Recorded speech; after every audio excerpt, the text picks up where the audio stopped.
Assalamualaikum warahmatullahi wabarakatuh dan salam sejahtera untuk kita semua. Pada video kali ini di part 3, kita akan membahas tentang verifikasi dan validasi jaringan tentang bagaimana mengkonfigurasi sistem operasi di dalam sebuah jaringan, khususnya menggunakan Cisco, ya.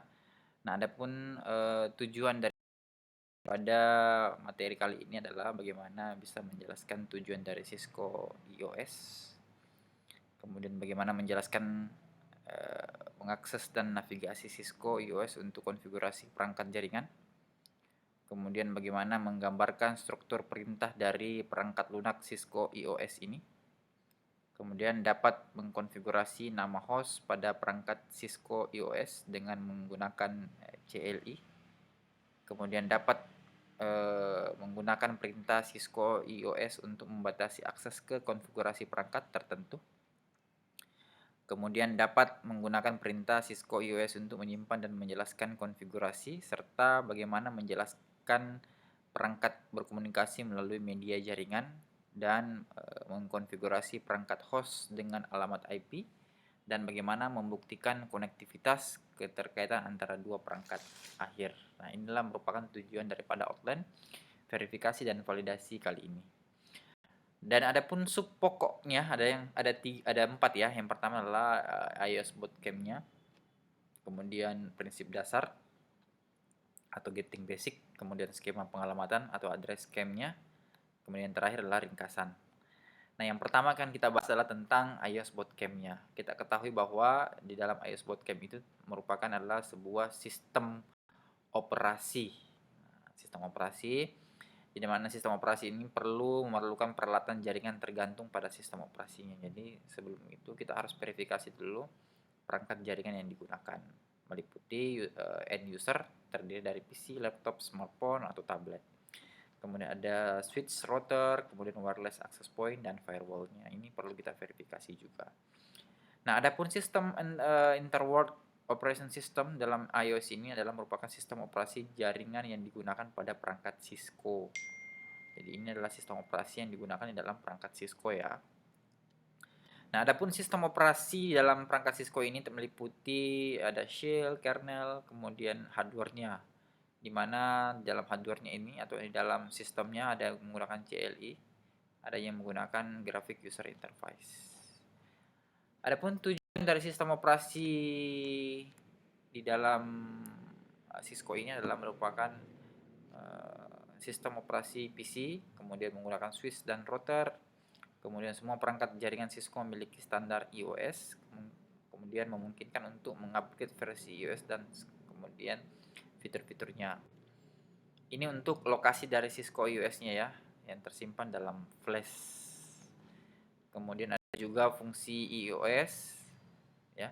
Ada security-nya, ada routing, ada KeyOS, ada addressing, ada management source-nya, kemudian ada interface-nya. Kemudian metode akses konsolnya ya. Nah, bisa dilihat ada konsol telnet, SSH-nya, dan port AUX-nya. Kemudian ini metode konsol berikutnya adalah port konsolnya, ada yang di sini ya. Perangkat dapat diakses bahkan jika tidak ada layanan jaringan. Kemudian ada telnet, SSH, dan metode akses AUX-nya. Ada telnet, ada secret shell atau SSH, ada AUX port, portnya yang bisa digunakan. Kemudian program emulasi terminalnya menggunakan software boleh putih, Teratrum, Secret CRT, Hyper Terminal, kemudian OS 10 terminal atau OS X terminal. Ini bisa digunakan dalam program emulasi terminal yang digunakan dalam Cisco. Nah, ini juga aplikasi yang bisa Anda gunakan nanti untuk melakukan proses menghubungkan perangkat ke dalam jaringan. Adapun mode operasi Cisco IOS seperti ini ya, ada mode hierarchical structure, kemudian mode utamanya adalah menggunakan X mode, privilege X mode, kemudian ada konfigurasi global dan submodenya, kemudian ada juga navigasi mode iOS-nya terdiri dari user mode from-nya, privilege mode, kemudian ada user mode from-nya, kemudian ada juga navigasi mode iOS lanjutan seperti struktur perintah iOS, switch ping. Kemudian Cisco iOS command reference-nya ya, Ini bisa kita lakukan menavigasi Cisco command reference untuk menemukan perintah tertentu. Ini bisa kita lakukan, ini 9 tahap. Kemudian bantuan konteks sensitif, perintah periksa sintaksnya juga bisa dilakukan. Hotkey dan shortcutnya ya. Kemudian perintah cek iOS-nya juga bisa kita gunakan di sini, serta bagaimana perintah show versinya juga ada ya, lengkap semua di sini bisa kita lakukan praktikumnya.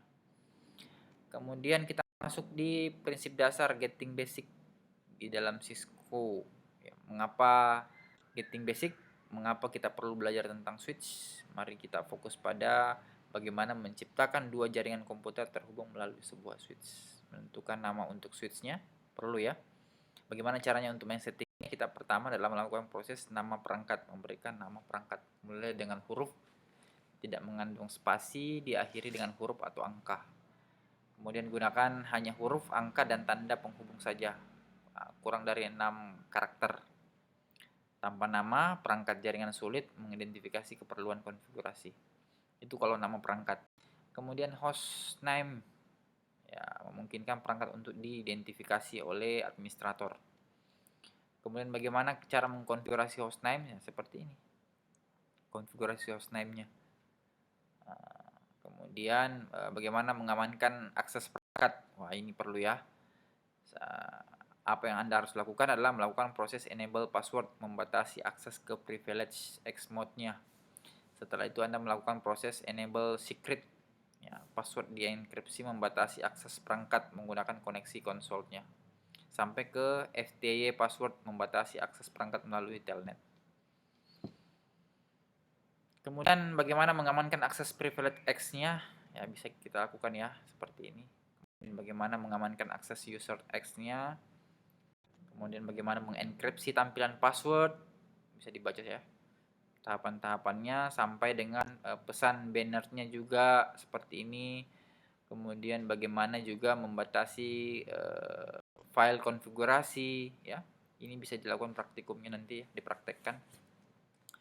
Kemudian bagaimana melakukan proses capturing text sampai tahapan saving to text file termnya tersimpan. Nah, selanjutnya kita masuk ke skema pengalamatan atau address skema.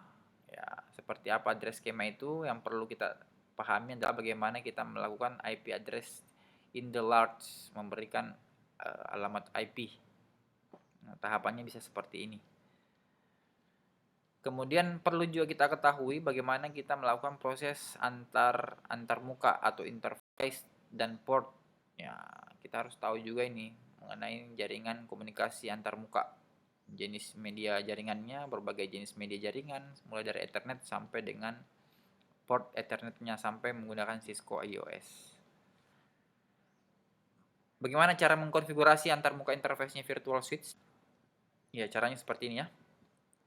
IP address, ada subnet mask-nya, interface-nya, IP address-nya, sampai NAT shutdown-nya pun kita konfigurasi, verifikasi. Kemudian bagaimana konfigurasi manual alamat IP? Nah, seperti ini cara mengkonfigurasi manualnya. Ini cara-cara seperti cara-cara yang sering kita lakukan ya untuk mengkonfigurasinya.